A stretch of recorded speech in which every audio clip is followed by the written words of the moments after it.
up and welcome, I'm the one and only West Coast King, and welcome back to the Orlando City career, where today is the Season 2 finale, the MLS Cup final between Orlando and Vancouver. I would say we're the hotter team coming in. We scored 12 goals in the playoffs compared to Vancouver's 6, so they've only scored half as many goals as we have. However, they got the job done. They deserve to be here absolutely 100%, as do we. Our biggest question coming in is which Orlando team is going to show up. Is it the team that struggled for the last 2 months in the run-up to the playoffs, got by Philadelphia with a couple of 2-1 victories, or is it going to be the team that destroyed Toronto in the semifinals 8-2 on aggregate? The hot team that showed up in that one is damn near unbeatable. As for Vancouver, I have limited experience with them in this career. I think I've only played them once, maybe twice.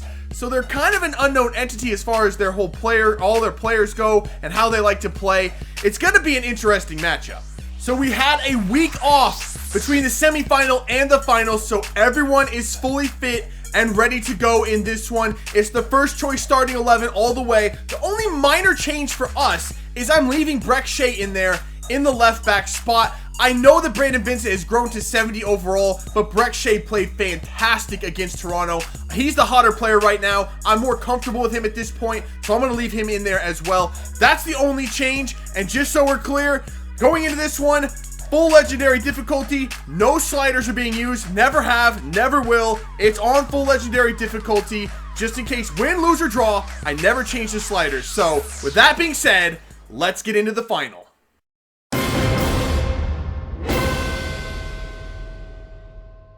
All right, here we go. Kickoff at home at the Citrus Bowl in Orlando, Florida for this title game.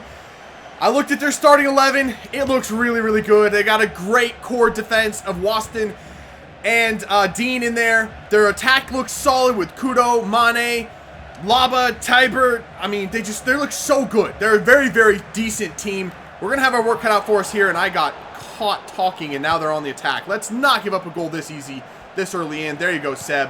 Big play, Seb Hines. There you go, Acosta. Find Ramos. Ramos in there. No Torino, Laren, play it through first time for Pulisic, back in there. Oh, I missed the cross in there for Molino. Pulisic gets it back though. Pulisic, lay it off. No Torino, long shot deflected. Just wide. That was almost the opening goal right there. Oh, ball up the wing. Oh, Kudo got to that, stopped it. That was a good play from him. This is dangerous. This is very dangerous. Jesse Gonzalez, big save. I just stopped the pass coming in. I had to let Kudo have that shot. I just counted on Jesse Gonzalez to be there. What a save. Oh, Tiber with time. I overran that. Tiber into Kudo. Hines with another big tackle. Come on, man. These are some nervy moments early on. We got to stay focused. Here we go. Kevin Molino. He's got space. We're on the counterattack. I see Laren back post. That was an awful pass, but Laren knocks it down. Back to Molino. Molino's in. Molino have the shot. It's right at Ousted. We got to have a better shot than that, Molino. It's got to be better. Here we go. Find it to Laren. Beautiful. Play it through. Oh, it's going to fall to Acosta. Acosta have that shot. Just wide again, boys. We're getting the looks. We got to get something on target. I don't think we've hit the target yet, except for one shot right at Ousted. Our shots are going astray. That's not what I like to see. That's the whistle for halftime. 0-0.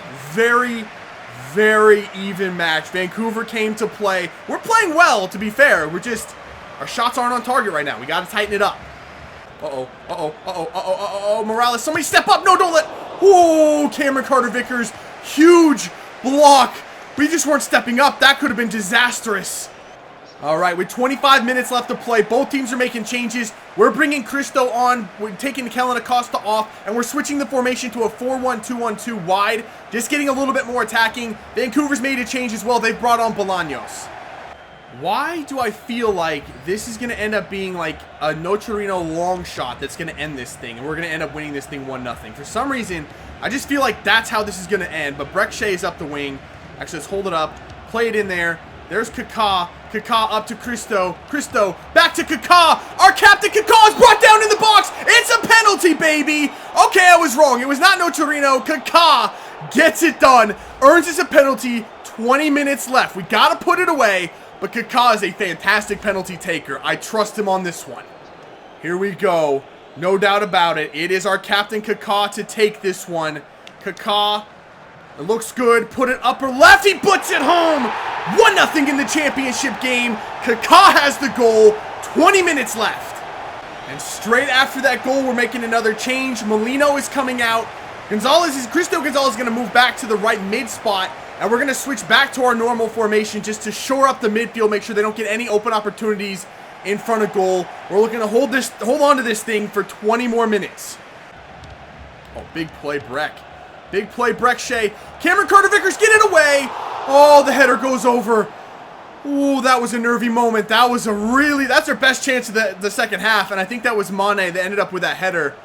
Just a miscontrol from Cameron Carter-Vickers. Can't be having that at this point. Bradford Jamieson, the fourth, is on for Vancouver. They did just pick him up in the last transfer window. Gets the cross off. Whoa.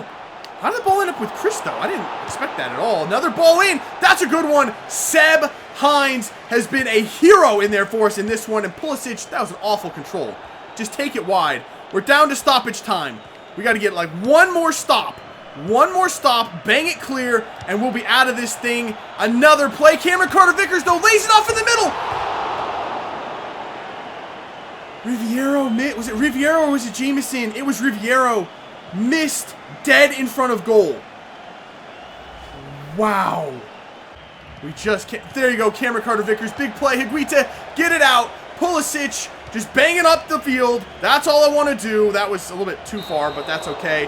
That is the final whistle.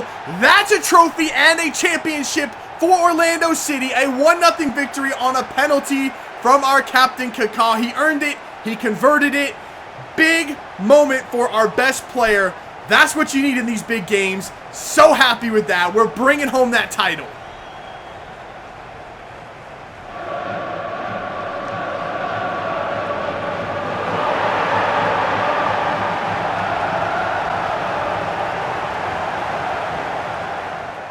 So to wrap up this season, we're going to have a look at the top scorers and assist men in the league, followed up by a squad report. And it's going to be one of the most important squad reports I've ever done. So stay tuned for that one. But I'll look at the top scorers. Giovinco wins the Golden Boot for the second season in a row.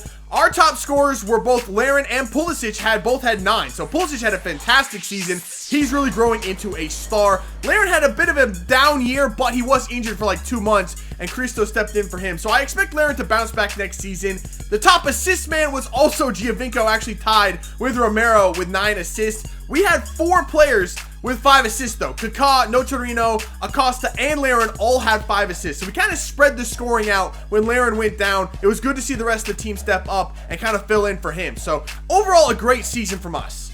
All right, I'm going to let the squad report roll on the side, and I got to talk to you guys about a big issue coming up, and probably as soon as the next season starts, and that is the designated player spots. Remember, when we started this series, we set 3 designated player spots to try to keep in line with kind of real MLS rules. And the rule for the designated players was if they get paid $40K or more per week in wages, they classify it as a designated player. We got 3 of those spots. Currently, we only have 2 players filling those spots, and it's Kaká and Nocerino. Now, probably as soon as next season starts, we have a couple of players that are going to want new contracts, and they're going to bump up into that designated player range. Those players are Kyle Larin, Kellen Acosta, and Kevin Molino. All 3 of them want at least $45,000 per week in wages. So we have a big decision on our hands, and it's what I really wanted to talk to you about. When we started this series, I said we could amend the designated player rule as we see fit throughout the course of this series, much like the MLS keeps amending that rule. They throw out targeted allocation money, allow teams to sign better players and things like that. So I'm going to leave it up to you. Do you want me to amend the designated player rule, raise the limit to probably $50K a week in wages, which would probably still leave us with 2 designated players? I'm assuming Kyle Larin is going to probably be upwards of $50K, and of course Kaká is still up there as well. Or do you want me to keep the rule as it is at $40K per week in wages, and when those players come to me and want new contracts, we have to choose one of those 3, and obviously it's probably going to be Kyle Larin. So we're going to have to lose Molino and Acosta. So I'm going to leave a straw poll in the description below. Vote on it. Do you want me to keep the designated player rule as is and lose players, or amend the rule and keep the core of this championship winning team intact for at least 1 more season? So that is going to do it for season number 2. We did manage to come out on top and win that title through the MLS Cup playoff system. We were Supporter Shield champions as well, so I would say we are undisputedly the title winners of season number 2. I've left you with a big decision going forward, what you want me to do with that designated player rule, and on top of that, I think we're about to hit a pivotal turning point in this season. Kaká is now 34 years old. His skills are starting to decline, and he went down 1 in his overall towards the end of that season as well. I would not be surprised if he comes to me very early next season and says that next year will be his last year, and we're going to have to start looking for a replacement for him very, very quickly. So a lot of things are about to change. Just because we won the title, this series is not over. Things are about to change for Orlando, I think, coming up very, very shortly. So that is going to do it for this one. If you had as much fun as I did, make sure to let me know by leaving a like below. Subscribe if you're new, and I will see you when we come back for our title defense in season number 3. See ya.